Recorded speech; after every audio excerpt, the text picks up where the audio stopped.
Өкмөт көңүл бөлүп бизге ыктыярчыларды чогултуп, балким биз туура эмес дарылап аткандарбыз. Бир кичине инструктаж берип, бир жалпы бир мындай координацияга салбай койду да.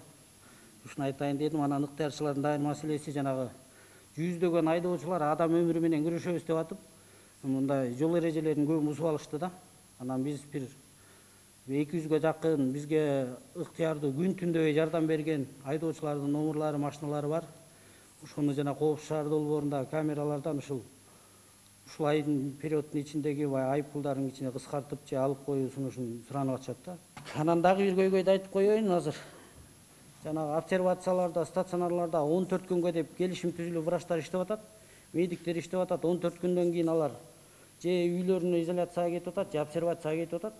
Бирок ошол 14 күнгө деп эсептелген акчасы айдын аягында тийип атат да.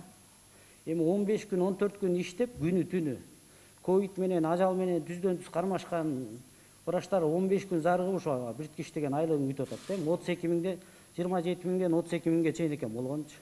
Биздин тиги мамлекеттик мүлк фондунда толтур имараттар бар, иштелбей турган, аңгырап турган. Ошолорду бир карап чыксак, ошолорду ремонттоп кышка даярдасак, мисалы Ысык көл мейманканасын алалы. Канча жылдан бери каңгырап бош турат агай. Ошону бир карап берсеңиз, кышка баардык шарттары бар, коммуналдык баягы жылытуу системаларынын баары даяр. Бир сыйра ремонттоп ишке кирип, кышкыга жакшы жылуу обсервацияларды дайындап албасак, кышка чейин созулуп кетсе абал кыйын болот. Азыркыдай спорт залдарда, мектептерде, чайхана, кафелерде стационарлардын баары жокко чыгып калат да ушундай суукта.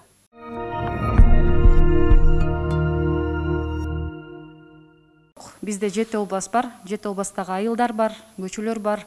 Аларга азыр сиздин алтын сөзүңүз, ар бир сөзүңүз өтө маанилүү. Ошол себептерден мен сизден суранат элем. Бир гана биздин кээбизди угуп койбостон, мына ушул ааламга кетип жаткан жолду айыл жергесин унутпасак депчи. Сизге сунуштайт элем, азыркы учурда ушундай эле жолугушууну, ушундай эле форматтагы жолугушууну онлайн биздин артыбызда турган, бизге жардамдашып турган айылдагы, региондогу, областтагы бардык ыктыярчылар менен сиз сөзүңүз менен болсо дагы угуп койсоңуз, алардын азыркы учурда баягы кичине болсо дагы курсагы ток болуп калат беле деген ойдомун да. Тойканалардын бардыгы обсервация, стационарга айланып атат, күндүзгү, түнкү. Бирок ошол эле учурда ал жерге биздин врачтар, дарыгерлер жетишсиз. Обсервация ачам, мен кафени, ресторанды элге берем, эл кызмат кылсын дейт, бирок биздин медиктер жетишпейт. Анан медиктер иштеш үчүн эмне кылат? Мунун акча маянасы бардыгы ошол нерсе чечип берет. Мен акча маянасын биздин медиктердин көтөрүп берүүңүздү суранат элем, азыркы учурда иштеп жаткан.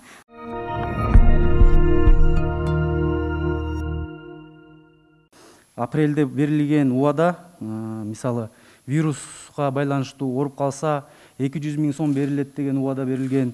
Андан тышкары ушу вирустан кайтыш болгон медиктерге 1 миллион сом ушундай компенсация берилет.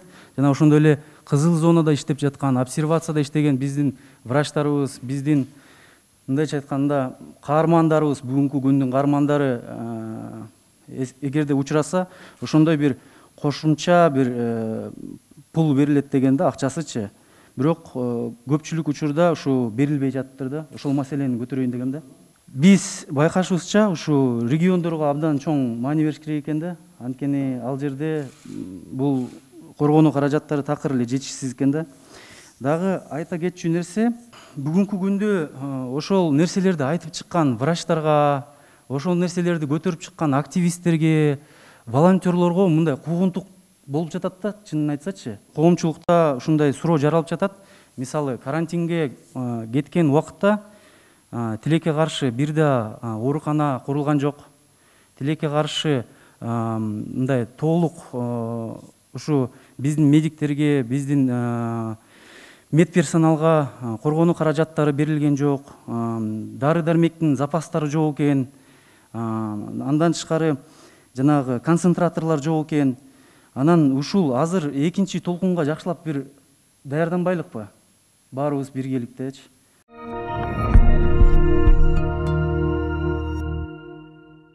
Сени кылып аткан иштериңер мамлекеттик бийикте иштеп аткан органдарга да, ошо иштеп аткан кызматкерлерге да ошол өзүнүн ишине жоопкерчиликтүү мамиле кылганга түрткү болуп атат. Бул дагы чоң нерсе бул жагынан дагы. Анан илдеттен кутулгандан кийин буюрса келечекте өлкө өнүктүрүү үчүн дагы мына бирге ушундай аракеттерди кылып иштесек сөзсүз ийгилик болот, болбой койбойт. Ошондуктан мына кийин жакшы ойлор айтылды. Республика боюнча мына ыктыярчылардын кыймылы аз иштей баштады, көбөйө баштады. Ошолордун башын бириктирип, аларды чогултуп, Кудай буюрса, пандемияны жеңгенден кийин мүмкүнчүлүк болгондо бир республикалык форум өткөзүп, чогултсак деген мен мында ойго келдим. Ыктыярчылардын армиясы азыр чоң. Мына сиздер сыяктуу региондордо дагы абдан көп иштеп атат. Анын баардыгын тең бүгүн чакырганга мүмкүнчүлүк болбоду. Бирок мен колдойм, өзүмдүн оюмда бар. Алар менен дагы бир онлайн түрүндө жолугуш өткөзсөк деген. Келечекте буюрса аны дагы кылабыз силер менен чогулуп. Биздин мамлекеттин жетишкендиги биз ачык коом, жарандуу коом өнүккөн парламенттик мамлекетпиз. Биздин жетишкендигибиз ар кимибиз өзүбүз оюбузду айтканга толук мүмкүнчүлүгүбүз бар. Биз азыр ушул иштеп аткан ишибизди алдыга жылдыр үчүн бир ыргакта чогуу иштеш үчүн мына билесиздер, өкмөттүн алдыгында ыктыярдуу жардам боюнча координациялык кеңешме түзүлгөн.